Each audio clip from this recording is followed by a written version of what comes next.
अभी जो अरब की युद्ध हो रही थी, ऐजा के हमला कर दिया, अब अपनी सेना लेकर पहुंच गया ये कहां पर, ईरान को जरा दिया। लगातार लड़ाई में ईरान क्या हो गया, हार गया। ईरान एकदम कमजोर हो गया। अब जब इतना मार काट हो गया, 1000 साल पिटाया है पर्सिया कमजोर हो गया, 80 लाख लोगों को मार दिया, यहाँ कोई बचवे नहीं किया। अरब वाले क्या हो गए, साफ हो गए। ईरान वाला उन सबको फारसी सिखा दिया सब। तो ईरान का जो इतिहास नहीं पढ़ा है वो ईरान पे हमला करने जाएगा। बहुत पुरानी सभ्यता है ईरान। ईरान को सबसे तहस नहस बर्बाद किया तो 3 लोगों। अब जब इतना मार काट हो गया, 1000 साल पिटाया है पर्सिया कमजोर हो गया, तब यहाँ पे इस्लाम का उदय होता है।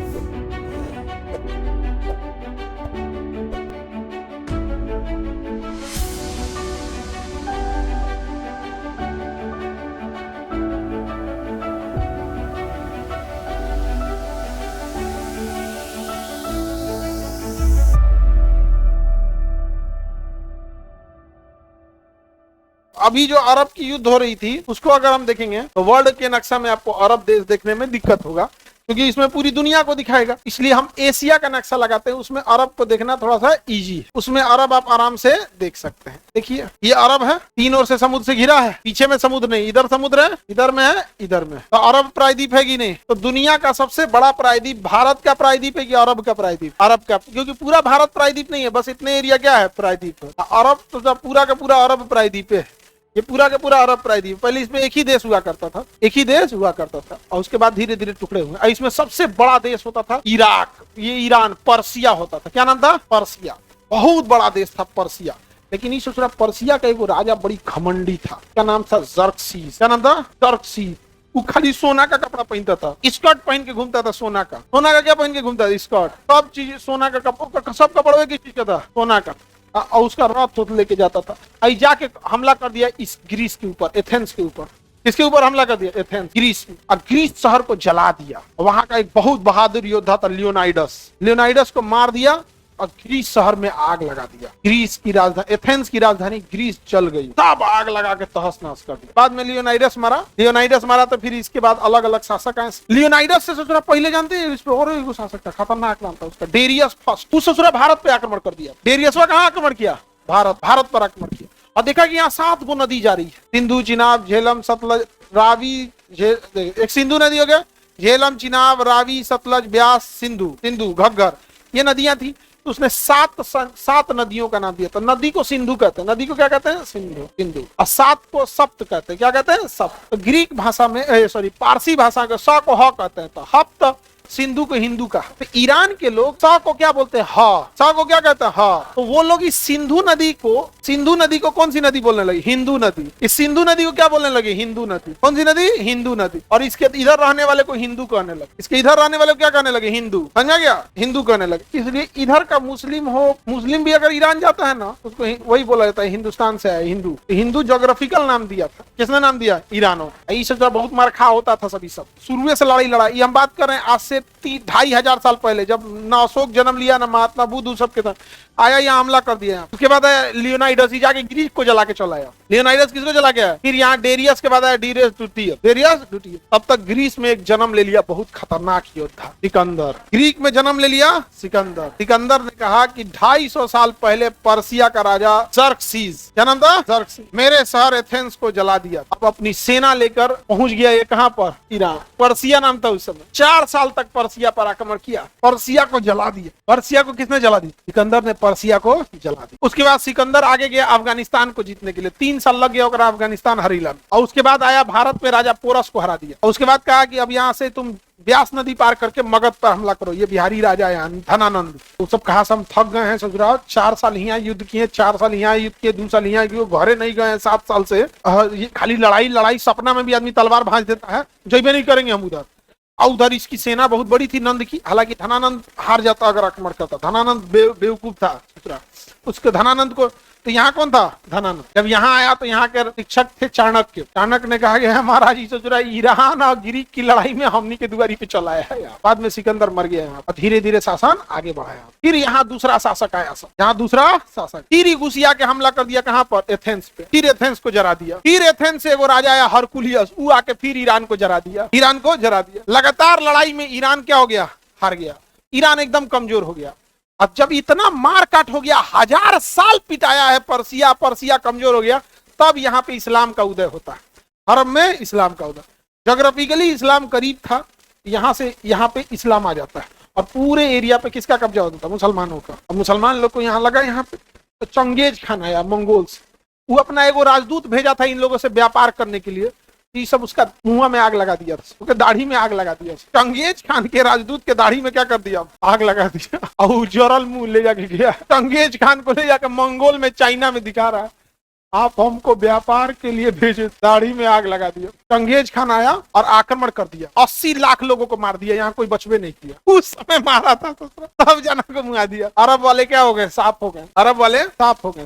फिर अरब वाले धीरे धीरे गए सब यहाँ, कहे कि तुम लोग अरबी सीखो, अरबी सीखो, अरबी सीखो, अरबी भाषा है। ईरान वाला उन सबको फारसी सिखा दिया सब। ईरान वाला क्या सिखा दिया सब? फारसी। तो ईरान का जो इतिहास नहीं पढ़ा है वो ईरान पे हमला करने जाएगा, फारसी सिखा दिया सब। समझ में आ गया कि नहीं आ गया? इधर चंगेज खान आया, मार कूट के चल गया। चंगेज खान की 5वीं नतनी, मतलब उसकी बेटी की बेटी कुतलुग निगार खान थी। क्या नाम था? चंगेज खान की 5वीं नतनी थी कुतलुग निगार खान, जिसने यहाँ फरगाना में जन्म दिया बाबर। किसे जन्म दिया? बाबर। बाबर को किसने जन्म दिया? अब बाबर फारसी भाषा सीख के कहाँ चला आया? भारत। मुस्लिम अरब शासक ईरान वालों को क्या सिखाने गए थे? अरबी। ईरान वाला क्या सिखा दिया था? फारसी। और यहाँ पे बाबरा जन्म लिया तो फारसी लेके भारत में आया। बाबरा तो मर गया, हुमायूं कुछ करिए नहीं पाया, अकबर आया।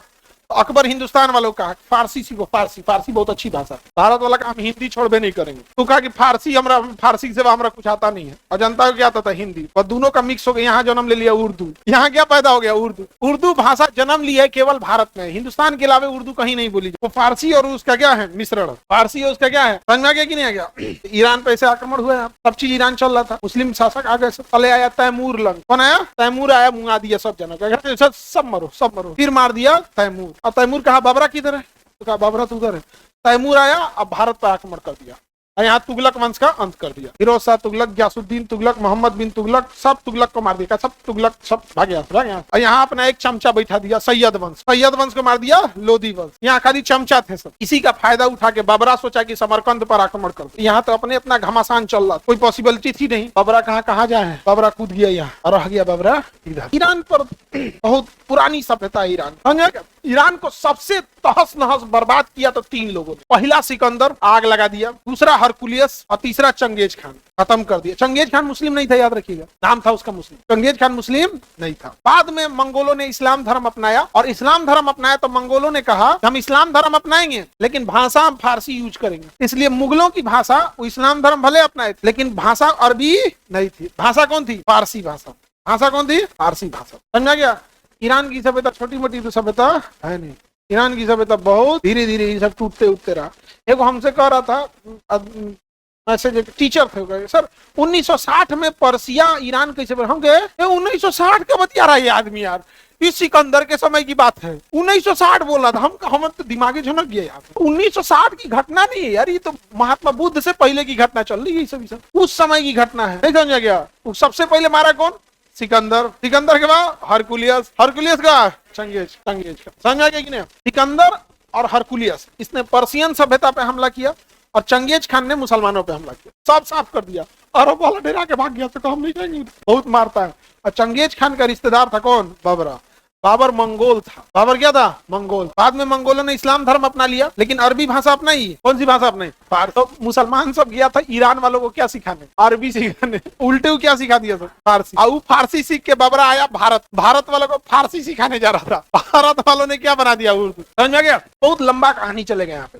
आर्य बेसिकली इसी एरिया के थे। आर्य जो थे वो इसी एरिया के थे। ये पूरा पहाड़ी एरिया किसका था? आर्यों का। और आर्य यहाँ से 1500 ईसा पूर्व कहाँ आए थे? भारत। 1500 ईसा पूर्व भारत में आर्य आए। इसीलिए सुने होंगे कि ईरान वाले कहते हैं कि हमारी प्रारंभिक भाषा संस्कृत थी, क्योंकि आर्यों की भाषा क्या थी? संस्कृत। आर्य कहाँ आए? सप्त सिंधु प्रदेश में, यहाँ इसी एरिया में आके रहे थे आर्य। समझा गया कि नहीं?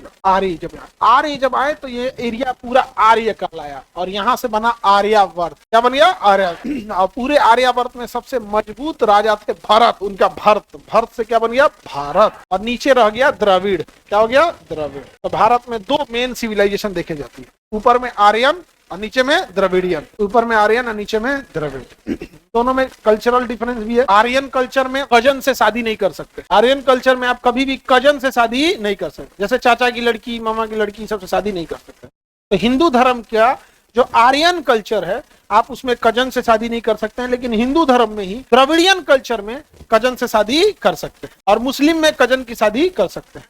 तो मुस्लिम में यूनिवर्सल रूल है भाई, कजन से शादी कर सकते हैं। हिंदू धर्म में दो है, नॉर्थ इंडिया के आर्यन नहीं कर सकते हैं और नॉर्थ इंडिया के द्रविडियन कर सकते हैं, इस साउथ इंडिया के द्रविडियन कर सकते हैं। इसलिए पॉलिटिकल एडवांसमेंट भी इसका अलग होगा। जैसे मान के चलिए आप सोचते हैं कि पॉलिटिकल एजेंडा बता दे इसको कि भाई कजन से शादी काहे कर रहा है, तो आप इधर सोचिएगा कि हम कजन से शादी कर रहा है मुस्लिम को बोले और उसको ही बुरा लग जाएगा, या नहीं हमारे यहाँ होता है, नहीं समझ आ गया। थोड़ा दोनों, इसलिए नॉर्थ इंडिया की पॉलिटिक्स साउथ इंडिया की पॉलिटिक्स से क्या हो जाती है, अलग हो जाती है, दोनों में डिफरेंस आ जाता है।